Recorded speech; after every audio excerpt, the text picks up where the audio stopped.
Hello friends, welcome back to my channel. तो इस video session में हम लोग देखने वाले हैं complex numbers and quadratic equation. Complex number quadratic equation जो होगा कॉम्प्लेक्स नंबर पे ही आगे बेस्ड होगा, तो वो हम इस वीडियो में पूरा कंप्लीट चैप्टर, इस वीडियो सेशन में पूरा कंप्लीट चैप्टर का जो बेसिक पार्ट है वो हो जाएगा। किस टाइप के क्वेश्चन बनते हैं, क्या क्या चीज़ इंपॉर्टेंट है, वो सारी आपको इसमें समझ में आ जाएंगी। ये पीडीएफ नोट्स आपको टेलीग्राम चैनल पर अवेलेबल हो जाएंगे। डिस्क्रिप्शन में आपको टेलीग्राम चैनल का लिंक है, वहाँ पर आप ज्वाइन हो जाइएगा। इससे पहले सेट थ्योरी रिलेशन फंक्शन हमने पढ़ा है, उसके भी हैंड रिटन नोट्स मेरे द्वारा वहाँ पर डाल दिए गए हैं, तो वहाँ से आप लोग उनको डाउनलोड करके पढ़ सकते हो और क्लासेस भी चैनल पर अपलोड है। प्लेलिस्ट में जाकर के फ्री बैच वाली एक प्लेलिस्ट है, उसमें आप देखिएगा, सारी वीडियोस हैं और टेलीग्राम चैनल पर सारे नोट्स हैं और प्रैक्टिस सेशंस जो हो रहे हैं वो सब उसी में इंक्लूड हो रखा है। तो फ्री बैच वाली कंप्लीट प्लेलिस्ट में आपको सारी वीडियोस वगैरह सब कुछ वहाँ पर अवेलेबल होता रहेगा, सब कुछ मिल जाएगा वहाँ पर। तो आप किसी भी पीजीटी एग्जाम्स की प्रिपरेशन कर रहे हो या टीजीटी एग्जाम की प्रिपरेशन कर रहे हो जिसमें भी आपका कॉम्प्लेक्स नंबर आता है, टीजीटी में तो हाँ, टीजीटी में भी आता है और पीजीटी एग्जाम्स में भी, बहुत सारे एग्जाम्स में, केवीएस टीजीटी में नहीं आता है ये, KVS PGT, EMRS PGT, NVS PGT, Jharkhand PGT, BPSC PGT या अदर जितने भी पीजीटी एग्जाम्स हैं, टीजीटी एग्जाम्स हैं, सभी में कॉम्प्लेक्स नंबर क्वाड्रेटिक, बीपीएससी की पीजीटी में भी आएगा ये। तो सभी एग्जाम्स में कॉम्प्लेक्स नंबर और क्वाड्रेटिक इक्वेशन ये वाला चैप्टर आता ही आता है। ठीक है, तो छोटी सी वीडियो में हम इसका कंप्लीट बेसिक यहाँ पर देख लेंगे। तो स्टार्ट करते हैं अपना कॉम्प्लेक्स नंबर। अगर आपको ये वीडियो सेशन पसंद आता है तो बिना लाइक और शेयर किए बिना, बिना कमेंट किए बिना आप लोग जाइएगा नहीं। ठीक है, तो शुरू करते हैं कॉम्प्लेक्स नंबर। कॉम्प्लेक्स नंबर क्या होता है, कॉम्प्लेक्स नंबर की शुरुआत कहाँ से हुई है, पहले हम वो देख लेते हैं। हमने क्वाड्रेटिक इक्वेशन, देखो कॉम्प्लेक्स नंबर से रिलेटेड क्वाड्रेटिक इक्वेशन आगे पढ़ेंगे, लेकिन कॉम्प्लेक्स नंबर की स्टार्टिंग भी क्वाड्रेटिक इक्वेशन से ही हुई है। अगर हमारे पास x square minus one is equals to zero कोई भी क्वाड्रेटिक इक्वेशन होती, तो इसके आंसर हम बोल सकते थे कि x square is equals to one. क्योंकि एक्स की हाईएस्ट पावर टू है तो इसके दो सॉल्यूशंस आएंगे ही आएंगे।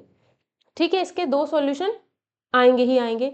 एक सॉल्यूशन हो जाएगा आपका प्लस वन और एक होगा माइनस वन। क्योंकि एक्स की जगह प्लस वन रखो या माइनस वन रखो, क्या आएगा, वन ही आएगा स्क्वायर करने पर। तो x की value plus one minus one होगी। लेकिन अगर मैं यहाँ पर x square plus one equal to zero को इक्वेशन बना दूं, तो x square is equals to minus one आएगा और कोई भी रियल नंबर ऐसा नहीं है जिसका स्क्वायर करने पर मुझे नेगेटिव नंबर मिले। कोई भी नंबर हो, अगर मैं उसका स्क्वायर करूंगी तो नेगेटिव मिलेगा, नहीं मिलेगा। तो यहीं से शुरुआत हो जाती है कॉम्प्लेक्स नंबर्स की। ठीक है, यहीं से शुरुआत हो जाती है कॉम्प्लेक्स नंबर की। तो किसी भी नंबर का स्क्वायर करने पर नेगेटिव नंबर नहीं मिलेगा, तो यहीं से शुरुआत होती है किसकी, कॉम्प्लेक्स नंबर की। हमारे पास कोई भी quadratic equation a x square plus B x plus C is equals to zero type की होती है। इसमें जो x है वो हमारा वेरिएबल है, x की हाईएस्ट पावर टू है, इस वजह से ये हमारा क्वाड्रेटिक इक्वेशन है। अब मुझे पता है, अगर आपको टेंथ वाला थोड़ा याद हो, तो इसमें x का कोफिशिएंट b उसका स्क्वायर माइनस फोर ए एक्स स्क्वायर का कोफिशिएंट इनटू में c। अगर हम ऐसा करके ये B square minus four a सी जो कि डिस्क्रिमिनेंट है उसको निकालते हैं, इसकी वैल्यू अगर कभी भी लेस देन जीरो आती है तो हमेशा रियल रूट्स होते ही नहीं है। इस केस में कोई भी रियल सॉल्यूशंस नहीं होता है। ठीक है, जो A x square plus B x plus C is equal to zero है, अगर हम इसको सॉल्व कर, इससे अगर हम बी इसका वैल्यू अगर हम निकालते हैं और ये ग्रेटर देन जीरो आता है, तो उस केस में रियल और डिफरेंट या फिर डिस्टिंक्ट सॉल्यूशन हमें मिलते हैं। लेकिन आ जाती है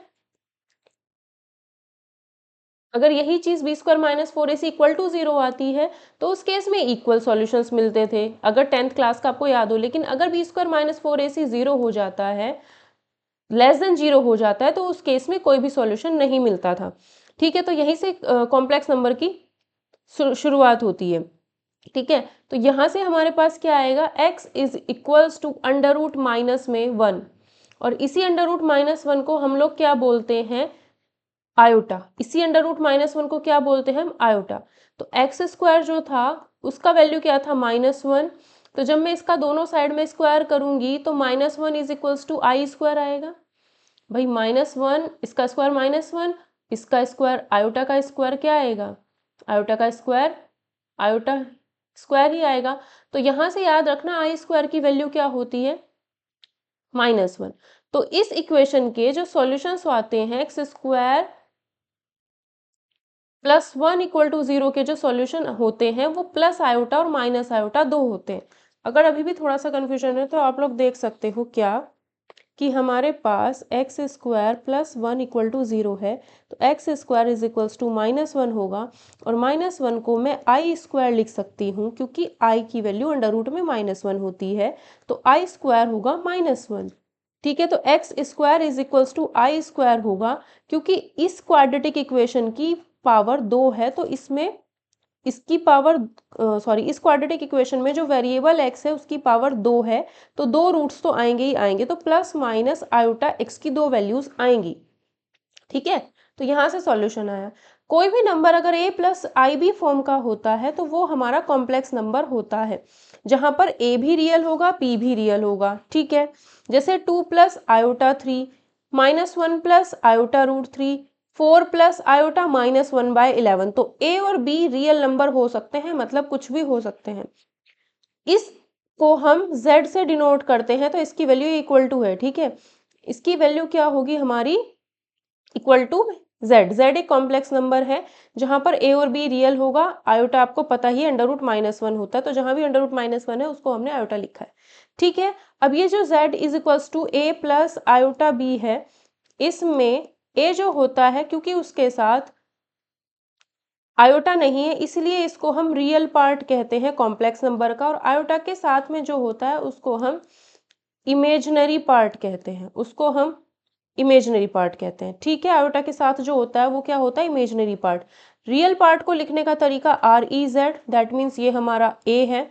इमेजिनरी पार्ट को लिखने का मतलब IMZ, जो कि हमारा B है।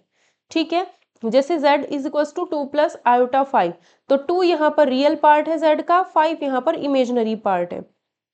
दो कॉम्प्लेक्स नंबर मैंने लिखा 2 प्लस आयोटा 3, 2 प्लस आयोटा 3, तो ये दोनों कॉम्प्लेक्स नंबर बराबर हैं, ये दोनों कॉम्प्लेक्स नंबर बराबर हैं क्योंकि इसमें जो रियल पार्ट है वो भी 2 है, जो इमेजिनरी पार्ट है वो भी 3 है।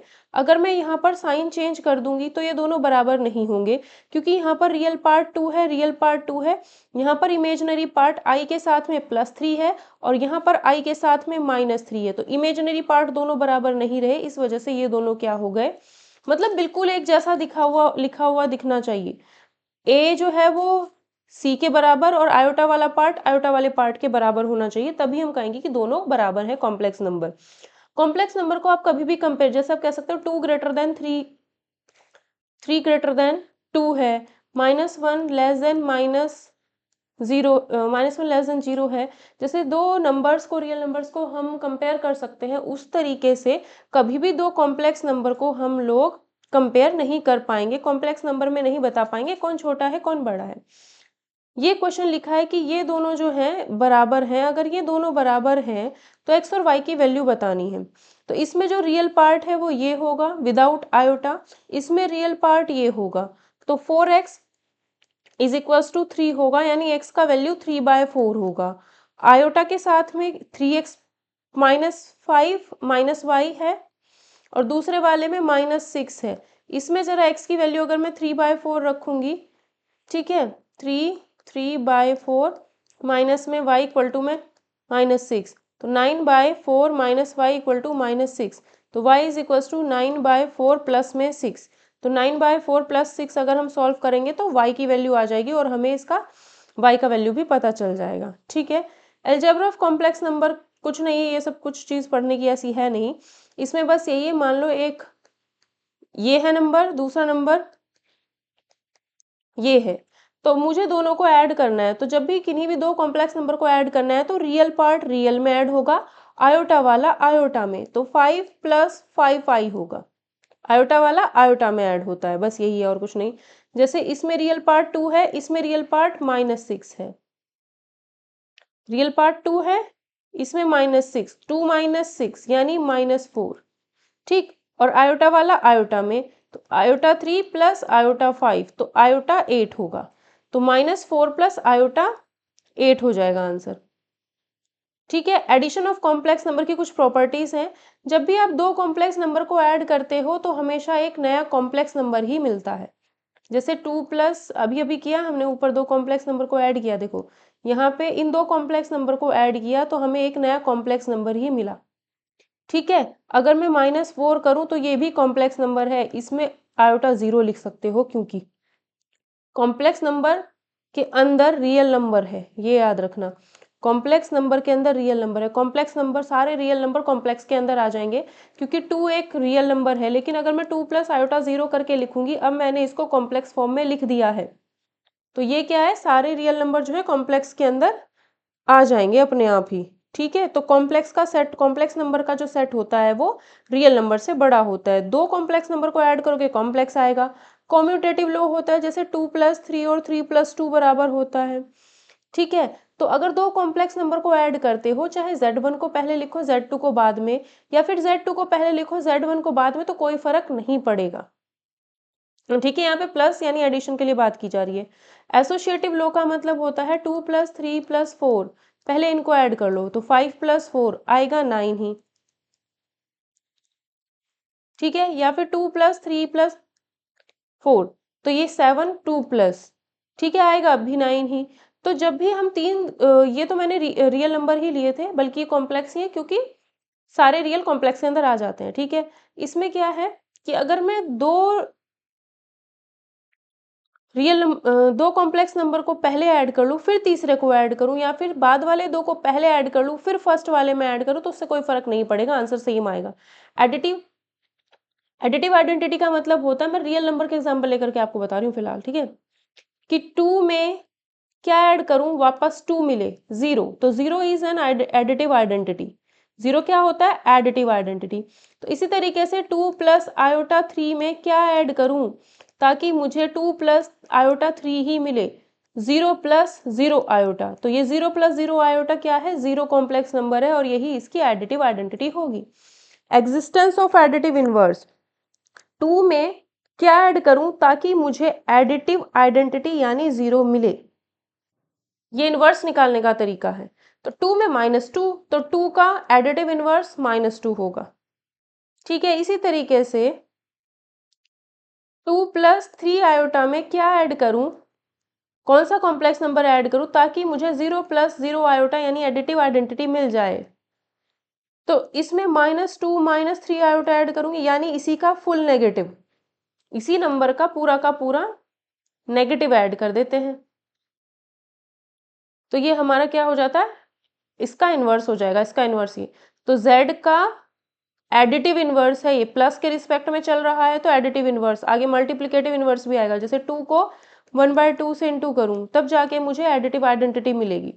मल्टीप्लिकेटिव, देखो किसी नंबर को किससे मल्टीप्लाई करूं ताकि वापस वही मिले, 1 से, तो 1 होता है मल्टीप्लिकेटिव आइडेंटिटी। ठीक, 2 को किससे इंटू करूं ताकि मल्टीप्लिकेटिव आइडेंटिटी 1 मिले, 1/2 से, तो 2 का इनवर्स 1/2 मल्टीप्लिकेटिव इनवर्स। ठीक है, तो Z का एडिटिव इनवर्स -Z। ठीक, डिफरेंस ये बस पता होना चाहिए, ऐसा कुछ खास उसमें है नहीं, वो क्वेश्चन करने में अपने आप समझ में आ जाएगा। डिफरेंस ऑफ 2 कॉम्प्लेक्स नंबर, एक नंबर ये है कॉम्प्लेक्स, एक नंबर ये है, दोनों का डिफरेंस, दैट मीन्स दोनों को माइनस करना है। 6 - 2, बस इसको सिंपल सॉल्व करना है, क्या आएगा, 6 प्लस 3 आयोटा माइनस में 2 प्लस में आयोटा, तो 6 - 2 4, 3i प्लस i 4i।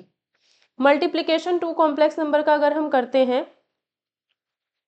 तो ये नॉर्मली हो जाता है, ऐसा कुछ इशू है नहीं। जैसे Z1 Z2 है, Z1 हमारा ये है, Z2 हमारा ये है, इनटू करने पर ये सॉल्यूशन आएगा, इसे याद करने की जरूरत नहीं है, देख लिया बस, ठीक है, कुछ नहीं। ठीक है, मैं बता दूंगी आगे कैसे होगा, क्वेश्चंस करेंगे उसमें समझ में आ जाएगा।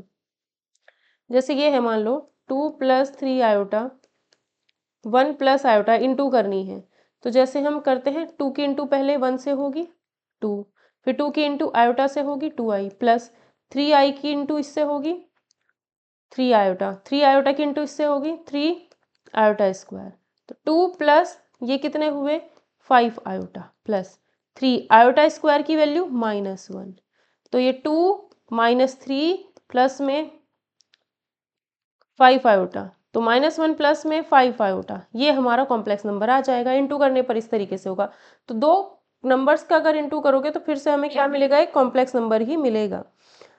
ठीक है, इसका मतलब प्रॉपर्टीज अब देखो, क्लोजर प्रॉपर्टी क्या कहती है, मल्टीप्लिकेशन के रिस्पेक्ट में एडिशन के रिस्पेक्ट में क्या था कि दो कॉम्प्लेक्स नंबर को ऐड करने पर ये नया नंबर भी कॉम्प्लेक्स नंबर ही होता है। अभी हमने ये मल्टीप्लिकेशन के बारे में बात कर रहे हैं, तो दो कॉम्प्लेक्स नंबर को इंटू किया, इंटू करने के बाद हमें अगेन क्या मिला, कॉम्प्लेक्स नंबर ही मिला, -1 + 5 आयोटा। तो ये क्लोजर प्रॉपर्टी या क्लोजर लॉ फुलफिल हो गया, सेटिस्फाई हो गया, ठीक है, क्लोजर प्रॉपर्टी होल्ड करती है यहाँ पर। कॉम्यूटेटिव वही है, एडिशन के रिस्पेक्ट में था तो Z1 + Z2 = Z2 + Z1 था, और मल्टीप्लिकेशन के रिस्पेक्ट में है तो Z1 × Z2 कर दो या Z2 × Z1, बात एक ही होगी, ठीक है। आप इसको पहले लिखो, इसको बाद में लिखो, आंसर तब भी सेम ही आना है, ठीक है। एसोसिएटिव लो, Z1 × Z2 पहले कर लो, फिर Z3 से इंटू करो, या फिर Z2 Z3 पहले कर लो, फिर Z1 को शुरू में रख करके इंटू कर लो। अब एग्जिस्टेंस ऑफ मल्टीप्लिकेटिव इनवर्स, जैसे मैंने कहा 2 की मैं किससे इंटू करूं ताकि मुझे मल्टीप्लिकेटिव आइडेंटिटी मिले जो कि 1 होती है, तो 1/2, तो 2 का इन्वर्स 1/2 और 1/2 का इन्वर्स 2 हो जाएगा। ऐसे ही यहाँ पर भी हम क्या निकाल सकते हैं, मल्टीप्लिकेटिव इन्वर्स निकाल सकते हैं। मल्टीप्लिकेटिव आइडेंटिटी होती है 1 + 0 आयोटा, यानी 1 ही होती है मल्टीप्लिकेटिव आइडेंटिटी। तो z को किससे इंटू करूँ ताकि वापस z मिले, 1 से, तो 1 होता है मल्टीप्लिकेटिव आइडेंटिटी, यानी 1 + 0 आयोटा। अब अगर हमें कभी भी मल्टीप्लिकेटिव इन्वर्स निकालना हो तो क्या होगा, अगर a + आयोटा b कोई एक नॉन जीरो नंबर है, कैसा नंबर, नॉन जीरो, क्योंकि अगर हमें इन्वर्स निकालना है तो नंबर नॉन जीरो होना चाहिए, ठीक है, जीरो नहीं होना चाहिए, नॉन जीरो होना चाहिए। ए और बी दोनों नॉन जीरो है यहाँ पर, तभी वो पूरा प्रॉपर कॉम्प्लेक्स नंबर होगा। इसका जो मल्टीप्लिकेटिव इन्वर्स होता है वो होगा a/a² + b² plus iota -b/a² + b², यही इसका क्या होता है, मल्टीप्लिकेटिव इन्वर्स। इसको याद करने की जरूरत नहीं है। z का मल्टीप्लिकेटिव इन्वर्स 1/z होता है, दोनों के इंटू करने पर 1 आ जाता है, ठीक है। z इन्वर्स को 1/z या z इन्वर्स से शो करते हैं। होता क्या है, ये बॉक्स में लिखा हुआ है, ये क्वेश्चन कराऊंगी, इसे पढ़ने की जरूरत नहीं, बस समझ लो कि अच्छा ये इन्वर्स है, बस और कुछ नहीं। डिस्ट्रीब्यूटिव लो, Z1 की इंटू इससे करनी है तो Z1 × Z2, Z1 × Z3 ऐसे हो जाएगा। इसकी इंटू इससे करो, Z1 × Z3 + Z2 × Z3, ये कुछ खास है नहीं। डिवीजन ऑफ कॉम्प्लेक्स नंबर, दो नंबर्स हैं हमारे पास Z1 और Z2, डिनोमिनेटर में जो Z2 है वो 0 नहीं होगा, ठीक है, तो Z2 से Z1 को डिवाइड किया जा रहा है, इसको Z1 × 1/Z2 करके लिखते हैं। जैसे Z1 हमारा 6 + 3i है, तो ऊपर 6 + 3i, नीचे 2 - i, ठीक है। तो निकालने का तरीका क्या है, ये है कि हमने क्या किया, 6 प्लस में 3i इंटू में 1/2 - i, ये लिख दिया। इसको सॉल्व करने का तरीका होता है हमारा क्या, कि हम इसको जैसे 2 - i लिखा है ना, तो हम 2 + i से ऊपर नीचे इंटू करेंगे, किया 2 - i 2 + i, a + b a - b क्या होगा, 2 × 2 4, बीच में माइनस आएगा, i × i i², 4 - i² की वैल्यू -1, तो 4 + 1 यानी 5, तो डिनोमिनेटर में तो 5 आ गया, डिनोमिनेटर में क्या आ गया, 5। अब इसकी और इसकी into normally a + b b + c ऐसे जो इंटू करते हैं नॉर्मली जैसे करते हैं, 6 × 2 12, 6 × i ये रहा, 3i × 2 6i, 3i × i 3i², 3i², ठीक है, i² की वैल्यू -1, तो ये -3 आ गया यहाँ पर, 12 - 3 9, 6i 6i 12i अपॉन में 5। थोड़ा जल्दी हो जाएगा सेशन कंप्लीट, इस वजह से इस तरीके से बता रही हूँ, ठीक है। अब यहाँ से होता है असली काम शुरू, ठीक है। जैसे मुझे 2 + 3i का इन्वर्स निकालना है, तो मैं क्या करूँगी, 2 + 3i का इन्वर्स निकालना है ना, दैट मीन्स 1/2 + 3i निकालना है।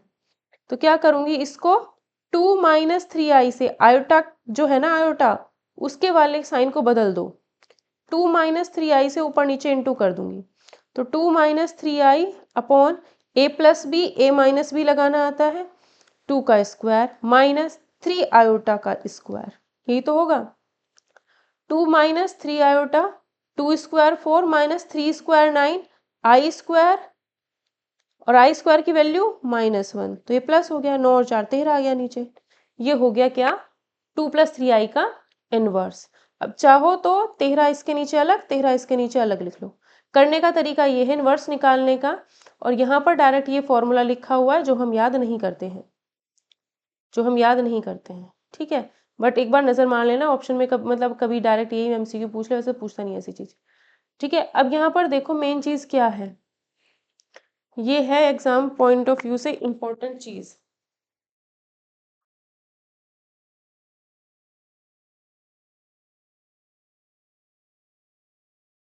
अब याद रखना है, पहले ये चीज याद रख लेना कि आयोटा की पावर जब भी 4 का मल्टीपल होगी तो आंसर 1 होगा, 4 का मल्टीपल +1 होगी पावर तो आई होगा आंसर, ठीक है।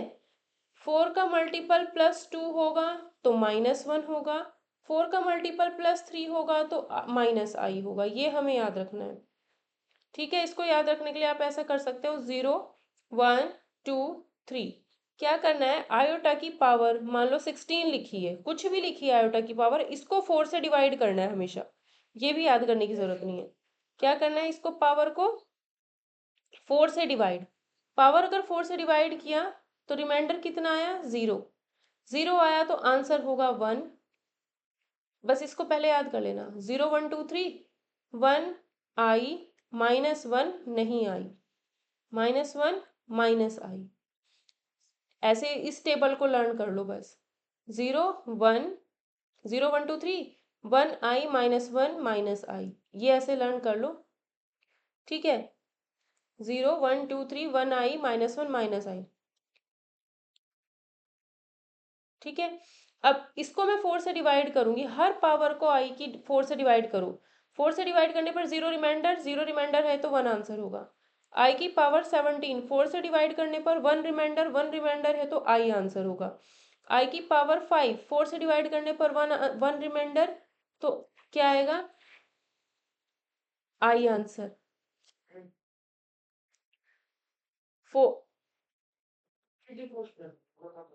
i की पावर 8, 4 से डिवाइड करने पर 8 को 0, तो आंसर 1, ये काम करना है, ठीक है। i की पावर को बस आप याद कर लो, 0 1 2 3 1 i -1 -i, ये टेबल याद होगी। पावर को हमेशा, i की पावर को हमेशा 4 से डिवाइड करना है, 4 से डिवाइड करने के बाद जो भी रिमाइंडर बचता है उसके सामने जो लिखा है वही आंसर होगा, ठीक है। ये आप लोगों ने याद कर लेना है। अब जैसे i की पावर कितना है, 3, तो 3 है पावर तो 3 ही रिमाइंडर होगा, अगर 3 रिमाइंडर है तो क्या होगा आंसर, 0 1 2 3 1 i -1 नहीं आई, -1 -i, ऐसे याद कर लो, ठीक है। वो आपके ऊपर है, मैं तो ऐसे ही उल्टा सीधा बोल के -1 नहीं आई ऐसे करके याद करने की कोशिश किया था, ठीक है। तो i की पावर 3 है, 3 के सामने -i तो -i आंसर, i की पावर 4 है, 4 को 4 से डिवाइड किया, 0 रिमाइंडर तो 1 आंसर, ठीक है। i की पावर 5 है तो 1 रिमाइंडर आएगा, i आंसर। i की पावर 6 है तो 2 रिमाइंडर आएगा ना, 6 को 4 से डिवाइड करने पर, तो -1 आंसर आया है, ठीक। ये तो हो गई ये बात जो आपको बड़े बड़े क्वेश्चंस में अप्लाई करनी होगी। अब देखो जरा एक और इम्पोर्टेंट बात, होता कैसे क्या है, ये भी सीख लो कि होता कैसे क्या है ना। हुआ क्या है कि हमें पता है,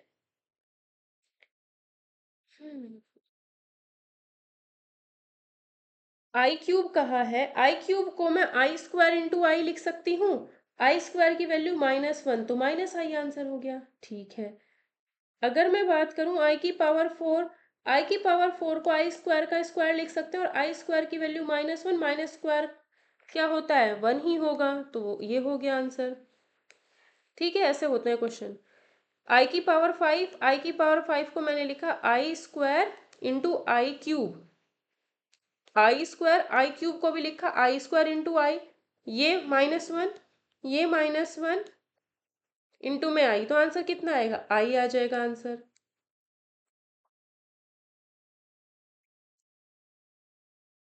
आई की पावर 6, आई की पावर 6 को आई की पावर 2 की पावर 3 लिख सकते हैं, आई स्क्वायर मतलब -1 -1 की पावर 3, कितना आएगा, -1, ठीक है, अब ये देखो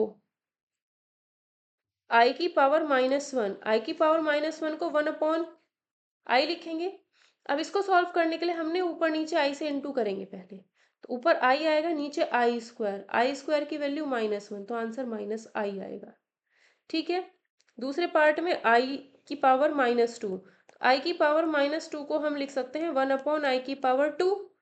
अब इसको ऊपर नीचे कुछ नहीं, आई की पावर 2 की वैल्यू -1, तो आंसर -1 ही आएगा, है ना।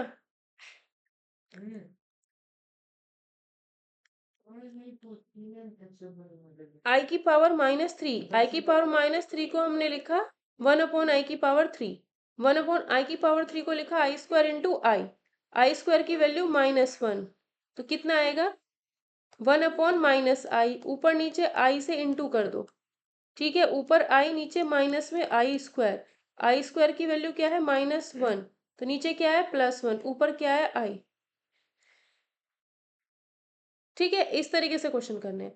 बाकी ये चीज टेबल मैंने बता दी आपको, ये आप लोगों ने याद करनी है। Square root of any negative real number, ये क्या चीज है, any negative, square root of any negative, हमें पता ही आयोटा होता है, आई स्क्वायर की वैल्यू -1 होती है, ये ध्यान रखना है।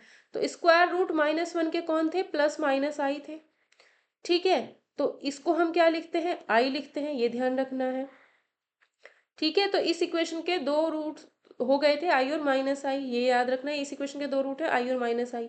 अब इसी तरीके से अगर मैं √3 लिख देती हूँ स्क्वायर, तो √3 का स्क्वायर 3, आई का स्क्वायर ये, तो ये क्या आएगा -3। ठीक, और अगर मैं -√3 आयोटा स्क्वायर लिखूं, मतलब मैं ये चीज लेकर के चली तब भी -3 आया है, अब भी ये 3 आयोटा स्क्वायर यानी -3 ही आएगा, और मैं -√3 आयोटा स्क्वायर लेके चली हूँ तब भी -3।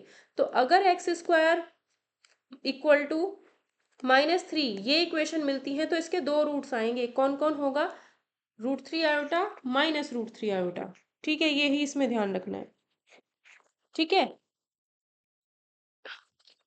तो ये √3 माइनस आई को हम लिखते हैं √3 और -1 ऐसे, √3 एज इट इज, √-1 ऐसे लिखने का तरीका ये है, √-1 आयोटा है, तो ये आएगा I√3 या फिर √3 आयोटा। तो अंडर में -3 अगर हमारे पास है तो उसको हम लिखेंगे √3 आयोटा। ठीक है, तो अब एक चीज और याद रखनी है, ये तो हम समझ गए ऐसे लिखना है, एक और चीज याद रखनी है, ये कभी भी √-a लिखा हो तो उसे आप देखो अंडर में -a है, उसे हम लिख सकते हैं √-1 इंटू √a, √-1 मतलब आयोटा √a, तो ये चीज़ बॉक्स में लिखी है, वो आपको ध्यान रखनी है। अब एक इम्पॉर्टेंट पॉइंट है जो एग्जाम में पूछा गया था, उत्तराखंड के एक एग्जाम में पूछा गया था, पता नहीं किसी एग्जाम में था, कि √a इंटू √b अगर हम करते हैं तो √ab हम लिख सकते हैं, √a √b अगर है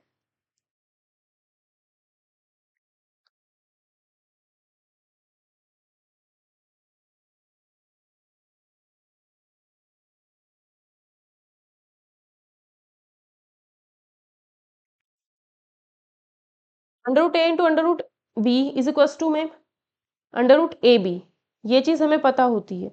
for all positive real number ये चलेगा हमेशा, सार अगर ए और बी रियल हैं, पॉजिटिव हैं, तो कोई प्रॉब्लम नहीं है, लेकिन ये चीज़ होल्ड करती है कब, this result also hold true when either A greater than 0 और बी लेस देन 0, दोनों में से एक बड़ा होना चाहिए, एक छोटा होना चाहिए, तब भी ये होल्ड करता है। मतलब ये जो चीज़ है ना, √a √b इक्वल्स टू में √ab, ए और बी दोनों पॉजिटिव हो कोई दिक्कत नहीं है, एक पॉजिटिव एक नेगेटिव हो तो भी कोई प्रॉब्लम नहीं है। ठीक है, लेकिन दोनों नेगेटिव हो गए तब दिक्कत है, तो ये चीज़ होल्ड नहीं करती है जब दोनों नेगेटिव हो जाए, जब दोनों नेगेटिव हो जाए तब होल्ड नहीं करती। ठीक है, कैसे, अब देखो इसका उल्टा क्या होगा, -1 इक्वल टू 1 आ जाएगा हमारा, -1 को आयोटा स्क्वायर लिखते हैं, आयोटा स्क्वायर को हमने आई इंटू आई लिखा, आई की वैल्यू ये होती है और दूसरे वाले आई की वैल्यू ये लिखी, अब जब पावर सेम होती है तो -1 इंटू -1 हो जाएगा, तो अंडर रूट -1 इंटू -1 हमने कर दिया। तो -1 इंटू -1 क्या होता है 1, अंडर रूट 1 इक्वल टू 1। तो ये तो -1 और 1 दोनों बराबर आ गए, ऐसा कभी पॉसिबल हो सकता है? नहीं, -1 लेके चले थे 1 प्रूफ कर दिया, ये चीज़ पॉसिबल ही नहीं है, पॉसिबल ही नहीं है। ये क्या कर गया, कॉन्ट्राडिक्ट कर गया। तो under root a into under root b under root a b के बराबर नहीं होता है अगर दोनों नेगेटिव हो, तो नहीं होता है। दोनों में से एक पॉजिटिव एक नेगेटिव होगा तो कोई दिक्कत नहीं है, दोनों अगर नेगेटिव हैं तो नहीं होगा, ये चीज याद रखना है। दोनों नेगेटिव हैं तो ये चीज होल्ड नहीं करती है, ठीक है। अगर दोनों में से कोई जीरो है तब तो जीरो आना ही आना है, तब तो कोई इशू है नहीं। ये कुछ आइडेंटिटीज है, जैसे a प्लस बी का होल स्क्वायर होता है सेम, a माइनस बी का होल स्क्वायर होता है सेम, a प्लस बी का होल क्यूब होता है सेम, a माइनस बी का होल क्यूब होता है सेम, ए स्क्वायर माइनस बी स्क्वायर, ए प्लस बी माइनस बी, ये कुछ उसी तरीके से लिखी हुई है, ठीक है। मॉड्यूलस एंड कॉन्जुगेट, मॉड्यूलस क्या होता है कि z अगर हमारा कोई भी कॉम्प्लेक्स नंबर ये है तो modulus of z, modulus of z को इस तरीके से रिप्रेजेंट करते हैं और इसका वैल्यू होता है अंडर रूट ए स्क्वायर प्लस आयोटा के साथ b है उसका स्क्वायर। मान लो हमारे पास कहा है 2 प्लस 3i, इसका मॉड्यूलस निकालना है तो वो होगा under root 2 square plus under root 3 square, under root 4 plus 9 under root 13।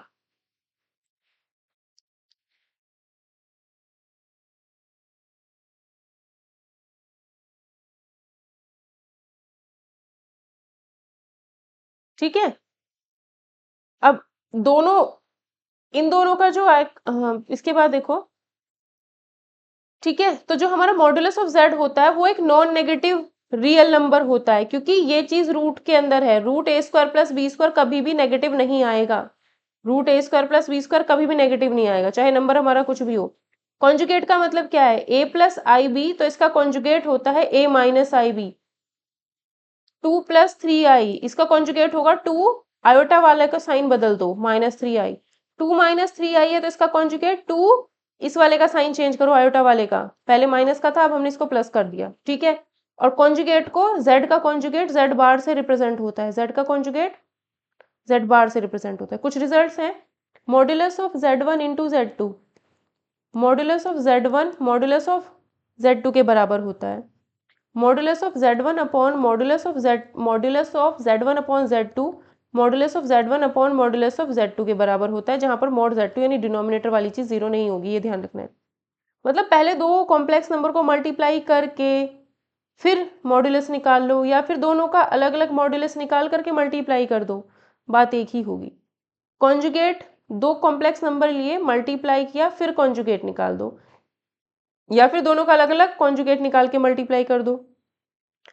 ये देखो, दो कॉम्प्लेक्स नंबर को ऐड करो, z1 है z2 ऐड किया, अब इसका कॉन्जुगेट निकालो, ठीक। या फिर z1 का कॉन्जुगेट और z2 का कॉन्जुगेट दोनों का अलग अलग निकाल के ऐड कर दो। सेम सब्ट्रैक्शन के लिए माइनस भी यहाँ यूज किया जा सकता है, ठीक है। z1 अपॉन z2 निकाला, पहले डिवाइड करके सॉल्व कर लिया, इसका कॉन्जुगेट निकाला, या फिर दोनों का अलग अलग कॉन्जुगेट कर दो, बात एक ही है। आर्गन प्लेन क्या होता है, ठीक है। इस पे क्वेश्चन आएंगे, प्रैक्टिस सेशन जो होगा उसमें क्लियर हो जाएंगी चीजें, अगर कुछ डाउट रहेगा तो। आर्गन प्लेन जो इंपॉर्टेंट चीज थी, इसमें आयोटा वाला पोर्शन इंपॉर्टेंट था, मॉडुलस ये जो बताया अभी वो इंपॉर्टेंट है, ठीक है।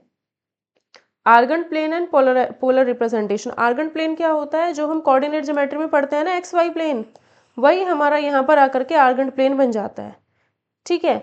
तो यहाँ पर क्या होता है, कुछ कॉम्प्लेक्स नंबर हमने लिए हैं, जैसे 2 plus 4i -3 plus 2i, 0 plus 1i, 0 plus 2i, -4 minus 2i, 1 minus 2i। देखो ये रियल नंबर ही है, इसको बस कॉम्प्लेक्स ही फॉर्म में हमने लिख दिया है ना। तो कॉम्प्लेक्स नंबर का सेट बड़ा होता है, रियल नंबर उससे छोटा होता है, तो रियल नंबर सारे कॉम्प्लेक्स नंबर के अंदर आ जाते हैं। Complex number is a superset of real number, या real number is a subset of complex number. यहाँ पर x का वैल्यू 2 है, y 4 है, आयोटा जो होता है वो y है, ठीक है। तो 2 4 कहाँ है, ये रहा 2 4 पॉइंट, ठीक है। -2 3, एक्स एक्सिस पर -2, वाई एक्सिस पर 3, 0 1 ये होगा 0 1, 2 0 2 0 ये होगा, -4 -2 तो -4 -2 ये होगा, 1 -2 1 -2 ये होगा। ठीक है, पहले एक्स फिर वाई एक्सिस पे ऐसे करके ही इनको लिखना है। ठीक है, ये क्या करते हैं, इन ऑर्डर्ड पेयर को शो करते हैं, जो कि मैंने अभी उसमें बता दिए हैं। ठीक है, plane having complex number assign to each of its points is called complex plane और आर्गन प्लेन। तो अगर हमने प्लेन बनाया है, उसमें एक्स वाई पॉइंट ऐसे ऐसे करके बनाए हैं, और हर पॉइंट के लिए मान लो ये 2 3 है, तो 2 + 3 आयोटा इस पॉइंट के लिए कॉम्प्लेक्स नंबर ये होगा, इस पॉइंट का कॉम्प्लेक्स नंबर ये है, इस पॉइंट का कॉम्प्लेक्स नंबर ये है। ठीक है, तो ये क्या है, उस प्लेन को कहेंगे आर्गन प्लेन या कॉम्प्लेक्स प्लेन। मॉडुलस आपको बता दिया है। मॉडुलस का मतलब होता क्या है एक्चुअल में, mod Z mod X plus आई Y under root x square plus आई वाई स्क्वायर। इसका मतलब होता है ऑरिजिन से पॉइंट की डिस्टेंस, कि ये जो एक्स प्लस आई वाई कॉम्प्लेक्स, एक्स प्लस आई वाई जो कॉम्प्लेक्स नंबर है, इस कॉम्प्लेक्स नंबर के कॉरस्पॉन्डिंग जो भी हमारा पॉइंट होगा वो होगा एक्स वाई, ये रहा। अब इस एक्स वाई के कॉरस्पॉन्डिंग मैंने जो मॉड्यूलस निकाला है वो ये होगा under root x square plus Y square. Origin से ये जो डिस्टेंस है यही मॉड्यूलस है, किसी भी पॉइंट की ओरिजिन से जो डिस्टेंस होती है वही मॉडुलस होगी। तो ये जो डिस्टेंस है वो ये है, और यही हमारा इसका मॉडुलस है। ठीक है, जैसे a + 0i, ये एक्स एक्सिस है, ये y x axis y axis दोनों बना लिया, ये एक्स एक्सिस है, ये वाई एक्सिस है। तो एक्स एक्सिस पर a पॉइंट, वाई एक्सिस पर 0 वैल्यू, एक्स एक्सिस पर a, वाई एक्सिस पर 0, a यहाँ है कहीं, तो ये मेरा a0 पॉइंट हो। तो a + आयोटा 0 टाइप के जितने भी पॉइंट्स, जितने भी कॉम्प्लेक्स नंबर होंगे वो एक्स एक्सिस पर पॉइंट को शो करेंगे। 0b यानी 0b, 0 + आयोटा b यानी 0b, इस टाइप के जो भी पॉइंट्स होंगे वो वाई एक्सिस पर पॉइंट्स को शो करेंगे, ऐसे कॉम्प्लेक्स नंबर इस पे। ठीक है, और यहाँ पर एक्स एक्सिस को रियल एक्सिस बोला जाता है, वाई एक्सिस को इमेजनरी एक्सिस बोला जाता है। एक्स एक्सिस को रियल और वाई एक्सिस को इमेजनरी एक्सिस बोला जाता है।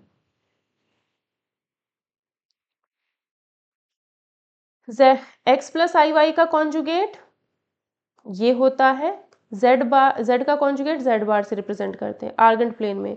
अब देखो कॉन्जुगेट कैसे रिप्रेजेंट किया है, एक्स प्लस आई वाई के कोरस्पॉन्डिंग पॉइंट ये होगा एक्स वाई, और एक्स माइनस आई वाई के कोरस्पॉन्डिंग एक्स माइनस वाई। अब ये कोऑर्डिनेट ज्योमेट्री क्लास 10th का आता होगा, नहीं आता है तो प्लेलिस्ट में कोऑर्डिनेट ज्योमेट्री जाकर के पूरा पढ़ सकते हो। ठीक है, एक्स माइनस आई वाई ये होगा। ठीक है, एक्स माइनस वाई ये होगा पॉइंट। तो इस पॉइंट का कॉन्जुगेट पॉइंट ये है, पी का कॉन्जुगेट पॉइंट क्या है, नीचे दिख रहा है क्यू है पी का कॉन्जुगेट पॉइंट। ठीक है, हालांकि ये जो डिस्टेंस होगी वो दोनों केस में सेम ही रहेगी, ये distance O Q O P same ही रहेगी दोनों केस में।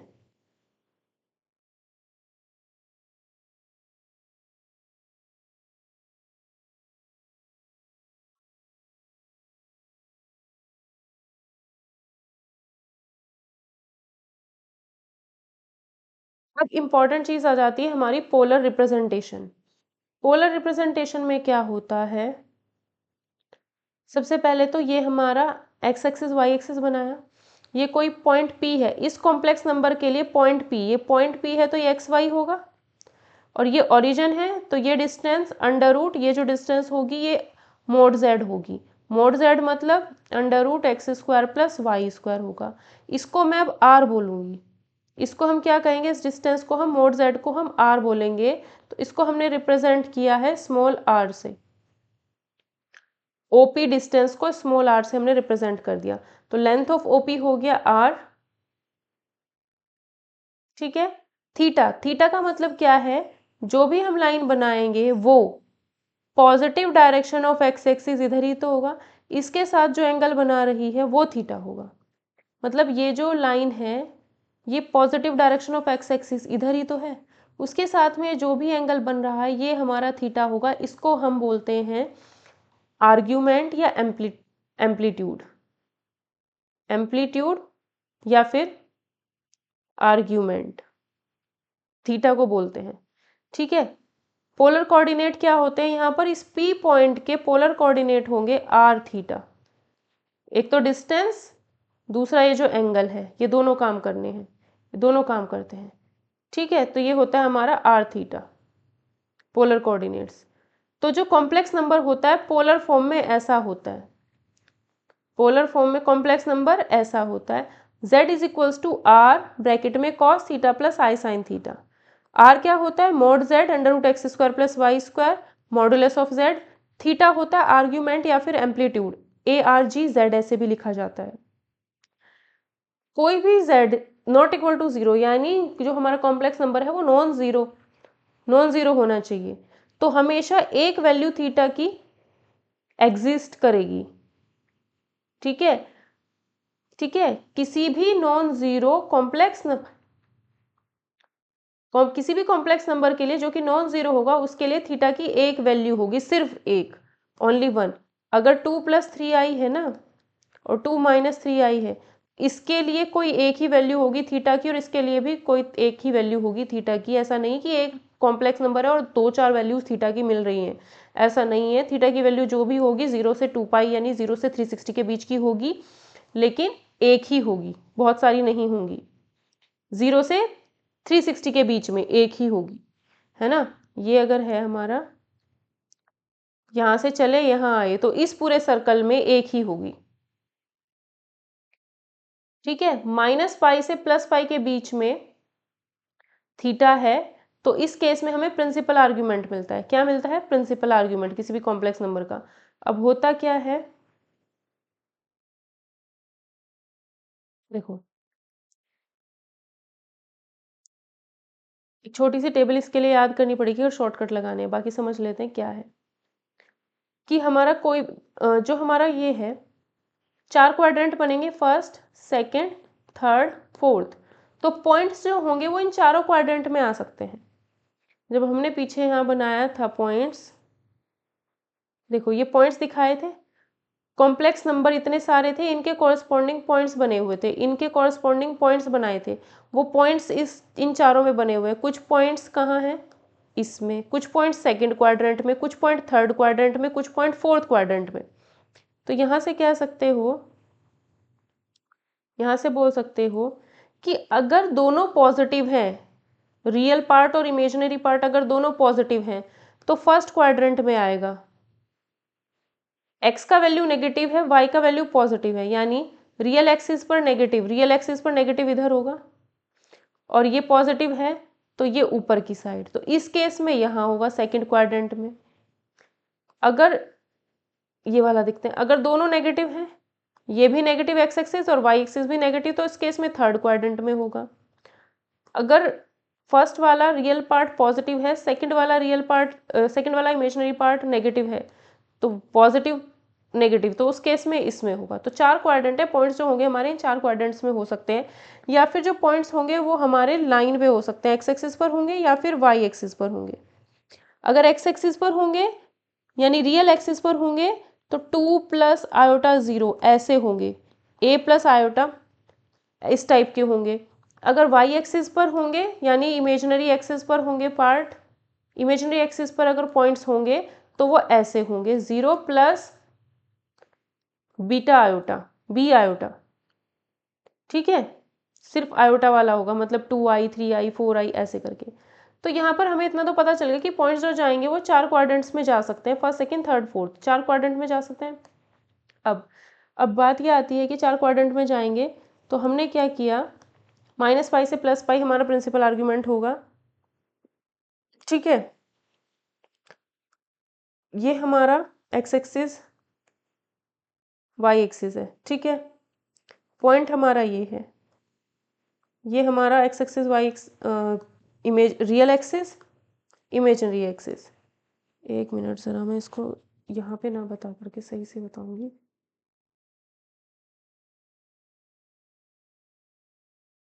यहाँ ना बता के सही से बताऊंगी, वो ज़्यादा बेटर रहेगा।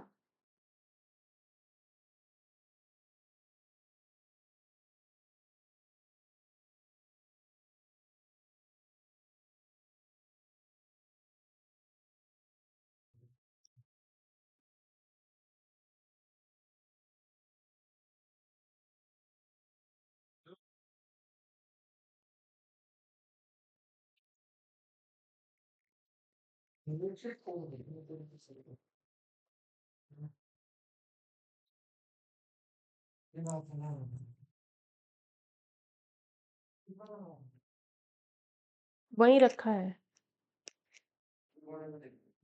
हम्म हाँ, अब इसमें क्या है, देखो ये हमारा रियल एक्सिस है और ये इमेजिनरी एक्सिस है। जो पॉइंट है हमारा वो P यहाँ है, P पॉइंट। P पॉइंट के coordinate x y first quadrant में है। अगर कोई भी पॉइंट हमारा फर्स्ट क्वाड्रेंट में होगा और ये हमारा ओरिजिन है तो ये हमने इसको मिला दिया, तो ये हमारा under root x square plus Y square होगा। पॉइंट जो होगा वो एक्स प्लस आई वाई टाइप का होगा, कॉम्प्लेक्स नंबर एक्स प्लस आई वाई यानी एक्स और वाई दोनों पॉजिटिव इस टाइप का होगा।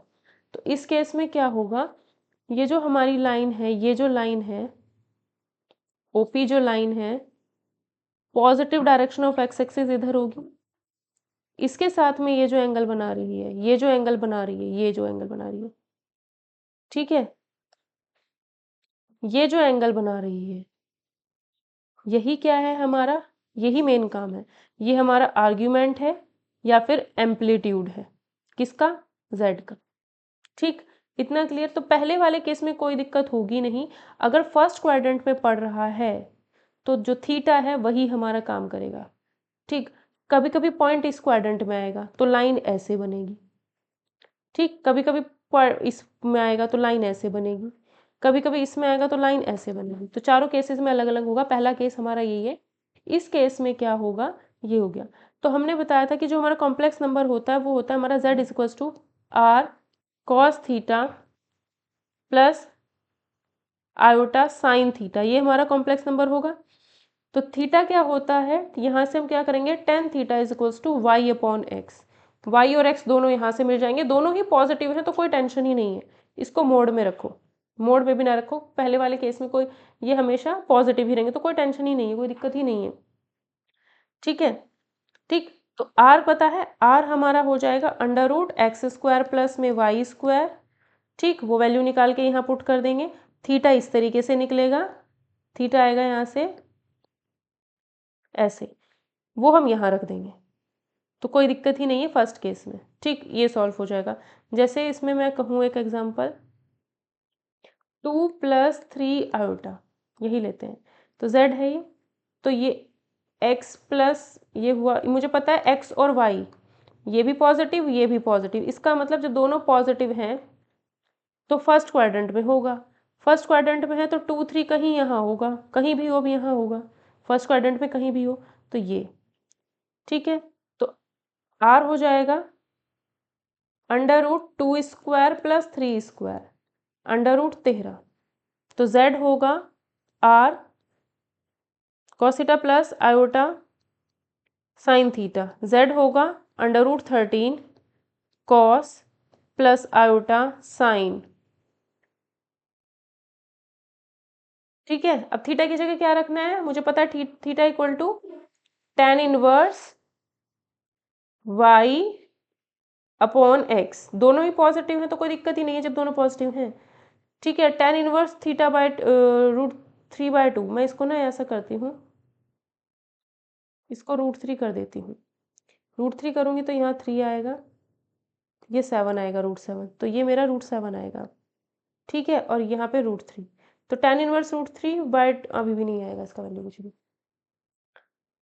ऐसे ही रखो। चलो फिर इसमें 3 स्क्वायर, तो ये अंडर रूट 13।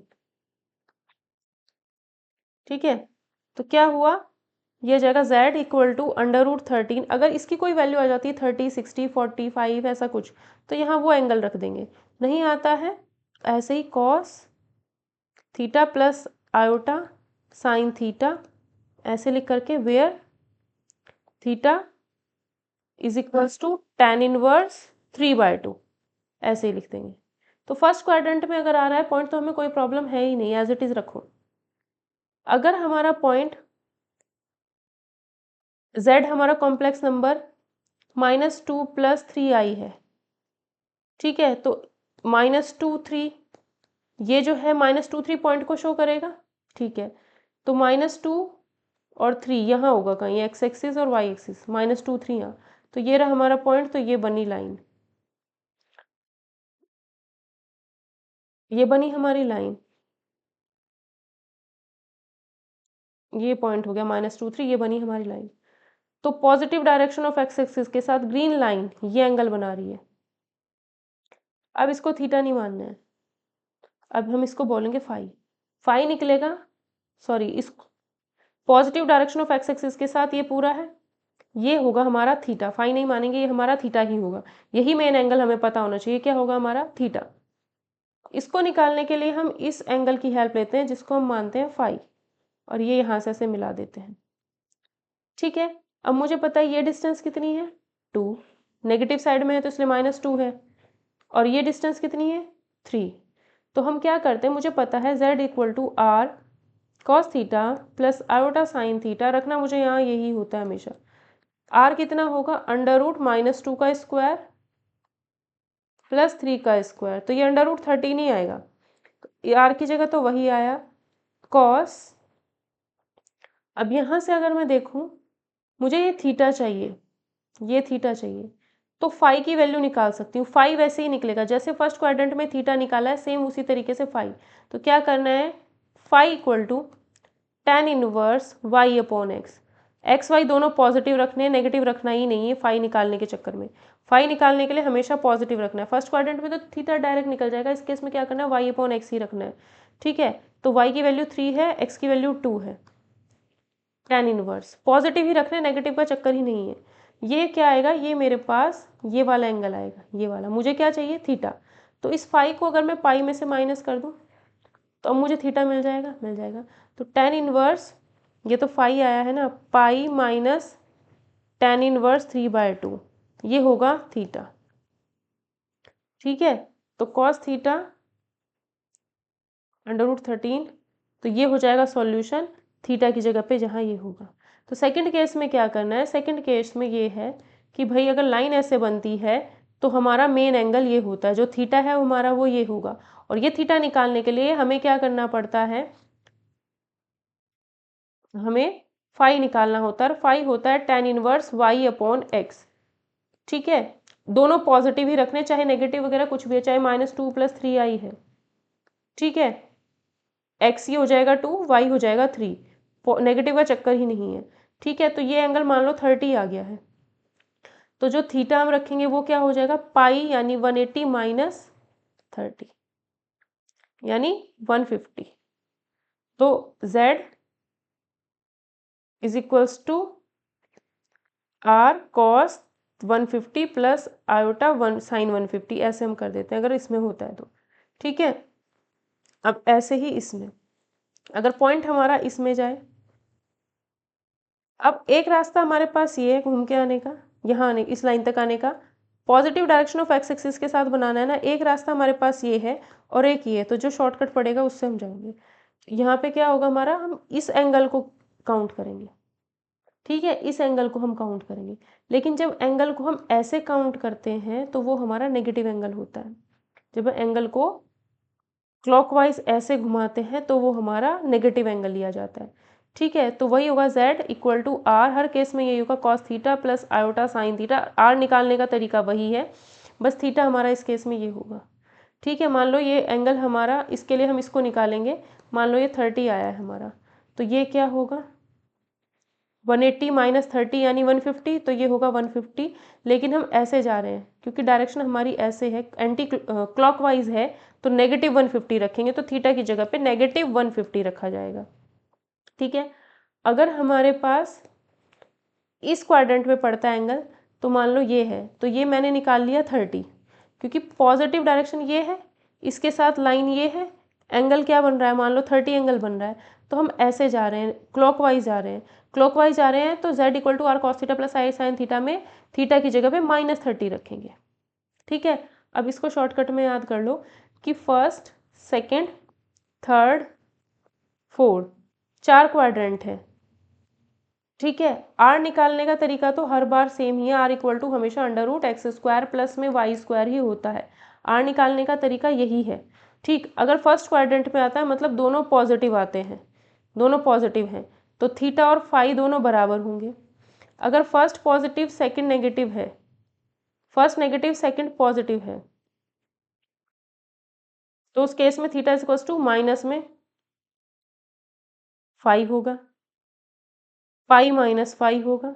ठीक, अगर दोनों ही नेगेटिव हैं तो theta is equals to minus pi minus phi होगा। अगर फर्स्ट नेगेटिव पॉजिटिव नेगेटिव है, फोर्थ क्वाड्रेंट में कोई भी पॉइंट है, तो theta equal to minus phi होगा। ये याद रखना है, ठीक है, कि भाई ये है, अगर पहले क्वाड्रेंट में है तो थीटा और फाई दोनों बराबर हो गए। अगर सेकंड क्वाड्रेंट में है तो थीटा ये होगा, जो कि हमारा 180 माइनस फाई होगा। ठीक, अगर इस क्वाड्रेंट में आया तो थीटा हमारा ये होगा, जो कि नेगेटिव हो जाएगा। ये अगर हमारा फाई होगा तो थीटा पाई माइनस फाई होगा, नेगेटिव। और अगर हमारे पास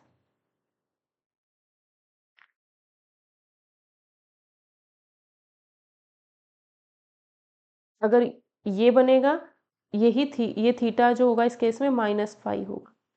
ठीक है, तो जैसे पहला क्वेश्चन है z equal to 1 plus iota root 3, इसे हमें रिप्रेजेंट करना है पोलर फॉर्म में। तो z equal to r cos theta plus में आयोटा साइन थीटा, इसमें लिखना है। तो यहाँ से इसको देखती हूँ, दोनों पॉजिटिव हैं, x का वैल्यू 1 है, y का वैल्यू अंडर रूट 3 है, तो r equal to under root x square plus Y square, under root 1 plus 3 यानी अंडर रूट 4 यानी अंडर रूट 2 यानी 2, r का वैल्यू तो 2 आ गया। ठीक, कॉस, क्योंकि इसमें दोनों ही पॉजिटिव है यानी फर्स्ट क्वाड्रेंट में पड़ेगा ही, फर्स्ट क्वाड्रेंट में पड़ रहा है, इसका मतलब क्या हुआ कि टेन थीटा अगर मुझे निकालना है, tan theta is equals to tan theta equal to y upon x, y की वैल्यू रूट 3 और एक्स का वैल्यू 1। तो टेन थीटा की वैल्यू अगर रूट 3 है तो रूट 3 होती है टेन 60 के केस में, तो थीटा हो जाएगा 60 degree plus iota sign 60 degree. दोनों पॉजिटिव है ना, इसका मतलब हुआ फर्स्ट क्वाड्रेंट में पॉइंट होगा, और इस केस में तो थीटा और फाई दोनों बराबर होते थे, तो इसमें डायरेक्ट यही अप्लाई कर देंगे, वाई पॉजिटिव वाई एक्स दोनों पॉजिटिव ही रखना है। ठीक है, ठीक, दूसरा क्वेश्चन।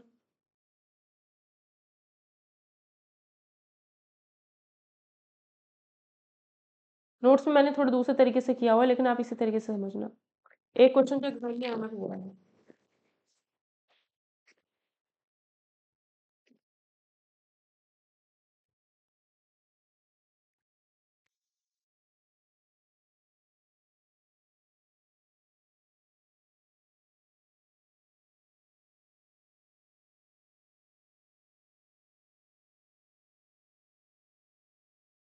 एक क्वेश्चन जो एग्जाम में आया हुआ है, -16 upon 1 plus iota root 3। Iota कभी भी डिनोमिनेटर में नहीं होना चाहिए, तो पहले तो यहाँ से हटाना पड़ता है इसको, क्योंकि हमने कॉम्प्लेक्स नंबर ऐसे फॉर्म में पढ़ा है। इसको पोलर फॉर्म में अगर चेंज करना है तो पहले कॉम्प्लेक्स नंबर की फॉर्म में तो लेके आओ, आयोटा हमेशा ऊपर होना चाहिए, नीचे हो नहीं सकता। तो इसको पहले हम कॉन्जुगेट से इसके मल्टीप्लाई करेंगे, तो I1 माइनस आयोटा रूट 3 से ऊपर नीचे इंटू करेंगे, ऊपर आएगा हमारे पास -16 1 minus under root 3 iota upon में a plus b a minus b, तो 1 का स्क्वायर माइनस आयोटा रूट 3 का स्क्वायर, तो -16 1 माइनस रूट 3 आयोटा 1 माइनस 3 आयो स्क्वायर, तो -16 प्लस रूट 3 आयोटा, तो 1 माइनस 3 माइनस 1, तो -16 प्लस में अंडर रूट 3 आयोटा, तो 1 प्लस 3 कितना आएगा, -16 प्लस रूट 3 आयोटा अपॉन 4। ये ऐसे था, अरे ऐसे ही रहने दो इसको।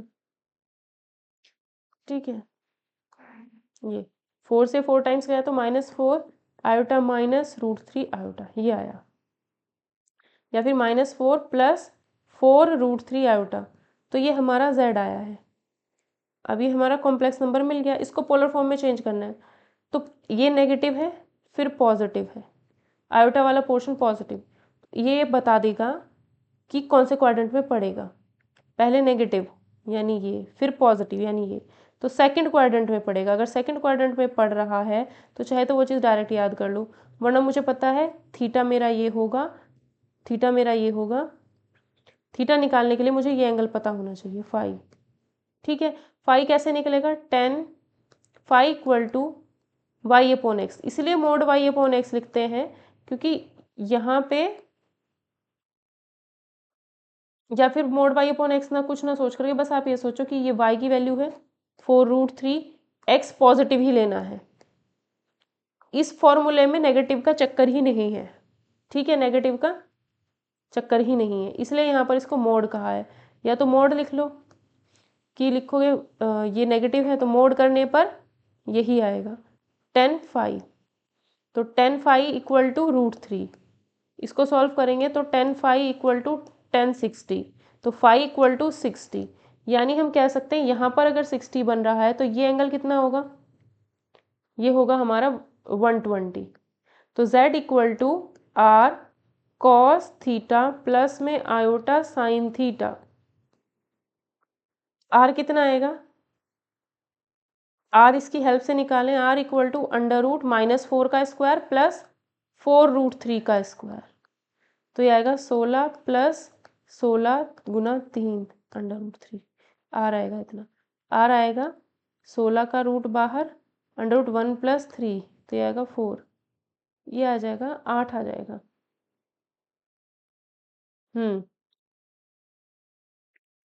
8 आएगा, ठीक है, तो ये 8 आया है, और cos 60 प्लस आयोटा साइन 120 आएगा, 120, ठीक है, ठीक है, क्योंकि अगर सेकंड क्वाड्रेंट में होता है, सेकंड क्वाड्रेंट में होता है कोई भी, इसमें होता है तो ये एंगल निकालना होता है, और ये निकाल लो tan phi equal to mod y upon x, मतलब ये चीज़ पॉजिटिव ही लेनी है। इसको सॉल्व करके फाई निकलेगा, फाई निकलेगा उसे 180 में से माइनस कर दो, माइनस करने पर हमें पता चल जाएगा कि थीटा की जगह पे क्या रखना है।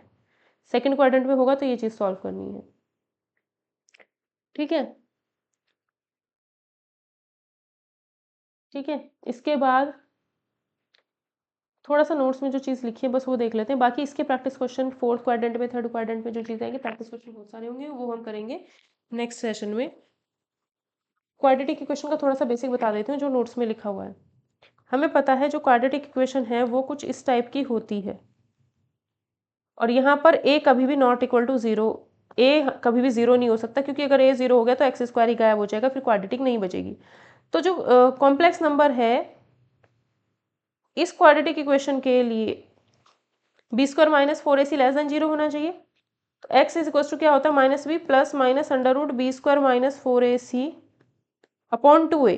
किसी भी क्वाड्रेटिक इक्वेशन के लिए जो 10th क्लास में पढ़ा था उससे x निकालना होता है तो ये होता है, ठीक है। लेकिन अगर हमें कॉम्प्लेक्स नंबर में जाना है तो b² - 4ac ना लिख करके हम 4ac - b² और यहाँ पर आयोटा लिखते हैं,